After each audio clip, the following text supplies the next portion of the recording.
Welcome to the Hypnosis NGH podcast. This podcast series offers a fun and serious look at hypnosis and offers various ideas, discuss case studies, along with NGH educational opportunities.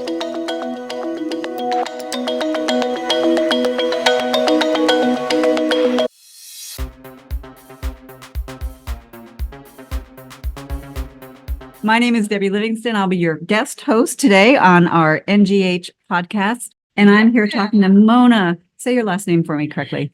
Okay, you want it the right way? Abdulrahim-Santl. I want to hear that again. I love that. Abdulrahim-Santl. And where do you hail from then? So the Abdulrahim part is the Arabic part, and the Santl part is the German part. Interesting. How about Interesting that? combination. Mm. I love that. So I know you've been a hypnotist for a long time. I've seen you here at the conference for many years teaching classes. This is my 19th year here at the conference. I'm very excited about next year because I know it's a very special year for the NGH, right? 75 years. Yeah. And it'll be my 20th year coming here. Congratulations. Yay! So when you come here, where Yeah. do you come here from? Okay, where do I come here from? I remember the first couple of years when I came here, I came from once from Lebanon, once from Saudi Arabia because I moved a lot. Now I'm coming from Dubai, Wow. or actually Ras Al Khaimah, which is another emirate in the United Arab Emirates. Okay. What is life like in Dubai? What is life like? Yeah. It's fantastic. It's really, really nice. It's hot at the moment. It's very hot and humid, Mm-hmm. but I love it. This is the place of my choice and the place of my, I don't want to call it retirement because I'm not planning to retire, Right. but the place where I want to Where you grow wanna old be, it's your and, forever and, place. and die. No. I want to die. Let's call it transition. Transition, whatever. Unzip, step out. So that's Yeah. fascinating. So tell me what the how the reception is in Dubai Mm. for alternative practitioners like Mm. you as a hypnotist. So it's very interesting because officially, very officially, hypnosis is not really something in the Islamic culture or right in the Arabic world. Although, having said that, talking about the Arabic world, when I was in Lebanon, and I'm not sure if you're aware of that, but I did found the Lebanese Syndicate of for Hypnosis This is new to me. in This is Lebanon. fascinating. This is about, I'm talking about 12 years ago, something like that.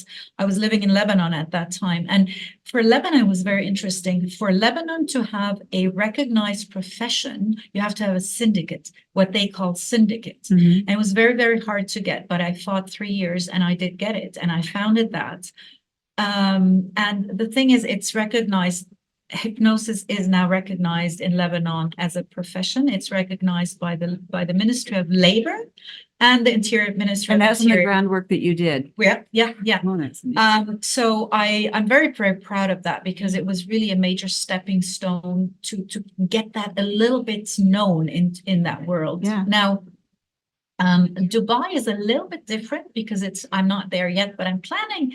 You know, I'm trying. I'm doing my best, and I want to get that somehow done in a different way. So again, officially, hypnosis is not a profession that is recognized. So I go under well-being Yeah. and training people because I also do trainings, so Mhm. coaching, training, therapy, everything together. So it's more, how do you help someone develop? So it's all self-development, which is recognized. Very cool. Different words, same results. Same result, Yeah. different words. Absolutely. Absolutely. What is it like for women in Dubai? As Oh. hypnotists. I'm going to go on that level now. Well, as women in general, Yeah. in Dubai, you can do everything. You can walk around the way you want. You can do anything you want. I mean, Mhm. it's a very, very progressive country. Mhm. And, you can go to the beach, you can drive, you can drink, you can practically do everything Yeah. that you do here. It is a very, very safe country, though. So That's really as a cool. woman, you can freely walk around. It's a very, very, very nice place to live. I think I need to go visit Dubai. You have to. I think I want to go on a Please trip. do come. I And- have some colleagues here who came and visited me. Very cool. I would Mhm. like to be another one. Mhm. So I know we have other hypnotists from Dubai. So who might they be? Without taking away from you right now. Yeah, well, Is Beryl over there? Beryl used to be there. Okay. And Beryl left Dubai about, I think, 6 years ago. Oh, okay. But Beryl was in Dubai in 2005, and Beryl was the person who trained me to become a Yeah, hypnotherapist. she's wonderful. So Yes, so you, thank you, Beryl. now let's get Yeah. to you. So you're here at the conference this year. Mhm. What is your specialty? Like, what are you focused on? What are you Mhm. teaching this year? So I'm teaching a little bit something different this year. One of the talks that I did this morning was about how to put hypnosis and NLP into the corporate world. Wow. Because I do a lot of corporate Yeah. trainings. And the thing is that, you can catch so much together, because when you do training, that's the first bit, right? So I train a group of, let's say, bankers. I'll just take a bank as an example. Okay. Out of that training, at the end of the training, I'll say, okay, let's do some coaching, because to sustain, what you learned, etc. Yeah. But the interesting part is that a lot of times people have blockages or challenges that are on a very personal level. So it has nothing to do if they're good leaders or managers or know how to delegate or whatever it is that we're corporately training.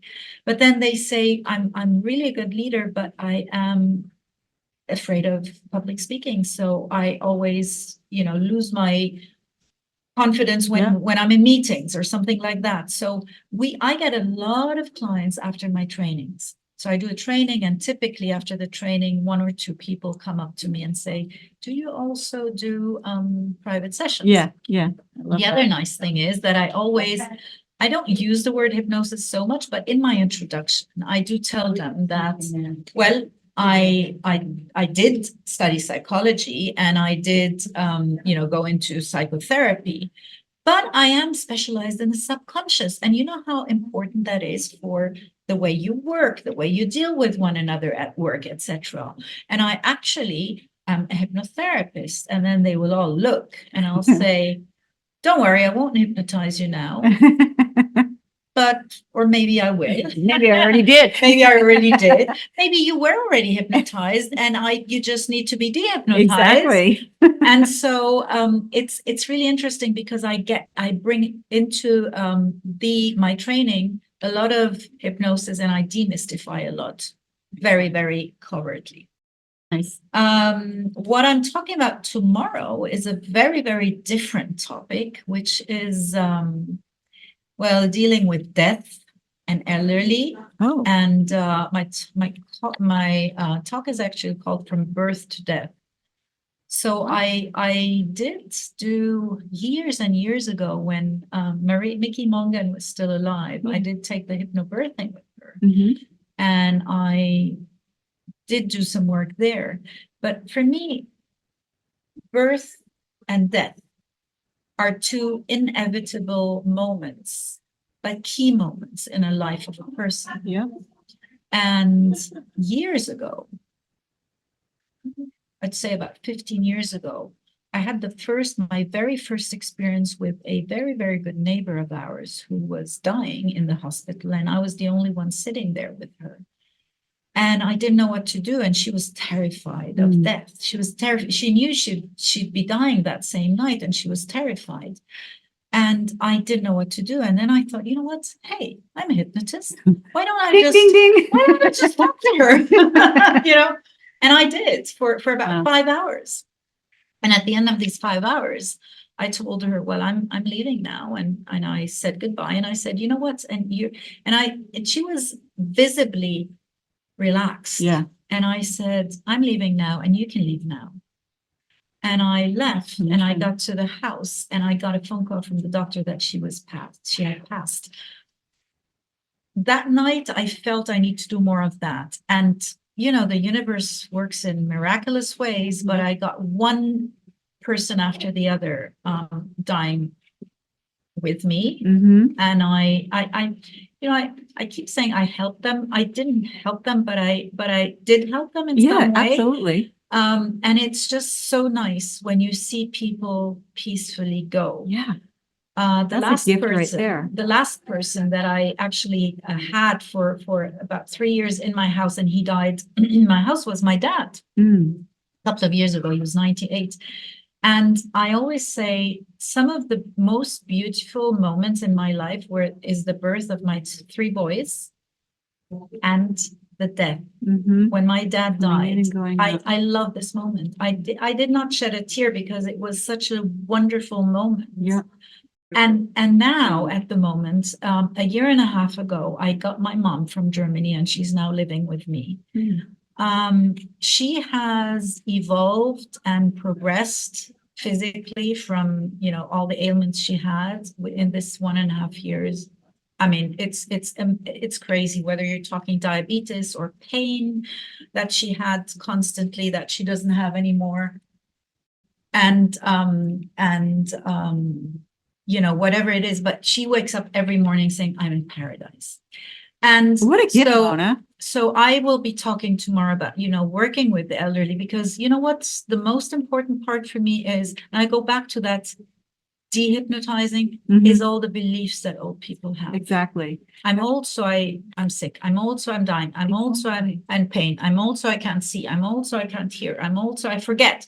Yep. Just beliefs. Yep. Right. And that's what we work on as hypnotists, is people's belief systems. Exactly. I just want to honor you on that work. I had the reputation in the Bay Area as a death doula, because I'd go to hospice and sit and hold space. So it's really such a powerful, and I thought the same thing. Could be doing spiritual midwifery, also holding space as babies are coming in. Yeah. And I noticed the energy is very similar. Birth, it's one energy. Yeah. The transition of death, it's another. Yeah. And both can be joyful. It's just It's just what an honor. So that's really cool. Yeah. Thank you for sharing also that. I mean, it's wonderful doing that work. Yeah. And you can relate now. And absolutely. understand. Yeah. So when you look, go ahead. No, and the third presentation, keep going. Yes, thing that I'm doing is actually a post training. And that's what I've been doing. I think, how many years have I done this post here? Maybe 4 or 5 years, Hypno-Parenting. That was going to ask, right? That. Yeah, at least 4 years, I think. At least 4 years, yeah. So I've been certifying people around What's that about? And that's a little bit of a creation of my own, because I do so much corporate work, and because I'm also a certified instructor for hypnotherapy. There were a lot of people who I thought, why don't I create a hypnosis, not certification, but training for parents? The whole story behind that is you as a parent are hypnotizing your children. If you become aware of that, then your child will not need me when they grow up. They will not need a therapist, So become aware of what are you saying to them? How are you treating them? How are you dealing with certain situations so that they don't need a therapist later? Right. So I base a lot of my work, also the corporate work, on 2 things. One is NLP. And I'm really, really grateful I took NLP, I think, very early on, also with Will Horton here at the Guild. And I'm also instructor for that. And then I also took emotional intelligence with Beryl. And all my work I base on these 2, because emotional intelligence is really about understanding yourself first, understanding your children, right? So it's a fun course with a lot of activities, a lot of games, a fun way for parents to understand themselves, and to then realize that, wait a minute, before I just drop my kid off at a therapist and say, fix my child, do something, I'll start with myself. And that's that program, which I do like in 4 classes, over 4 weeks. Yes, and are you doing it this year too? I am here.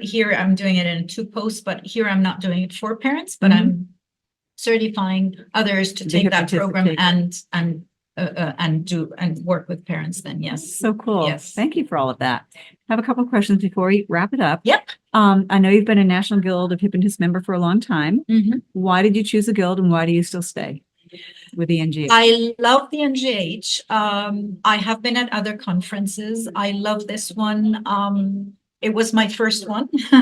I was just certified. I came here and I just took so much from it, even in the first year. But what I love here is that community, it's a family, it's sharing, it's giving, learning, taking, and I feel coming here, I really, really feel every year I'm coming back to family. Nice. Yeah. And although I've been to others, I will always keep coming here. Excellent. Yeah. And it's people like you who keep coming in that make this place so fabulous, I believe. Well, it's Thank people you. like you, like me, and so many others David here, and that we meet every year again and again. And it's as I said, special. There's something really yeah. special. Check out the hypnotist. You can go to our website, ngh.net, find out all the hypnotists there, and think about becoming one yourself if you haven't done that yet. And it's very easy, by the way. Right? I remember when I wanted to become one, I thought, oh my God, that is so difficult. And Beryl at that time said, no, it's so easy. Everybody can become one. Right? So, hey, and it's so rewarding. That's just it. It's so rewarding. And yeah, it's really cool. Yeah. I love the work that you do. Thank you for sharing that. Thank you for spreading your magic in that part of the world where you live, and for sprinkling your magic here with us this year. Thank you, Debbie, for interviewing me. Thank you, everybody else. Thank you, NGH. Thank you, NGH. For doing that every year. Yep. Well, we're going to be signing off. Thank you again, Mona. And everybody have a fabulous day. Thank you. Thank you for listening to the Hypnosis NGH podcast. You're welcome to share your ideas for future podcasts by emailing us, nghpodcast@ngh.net.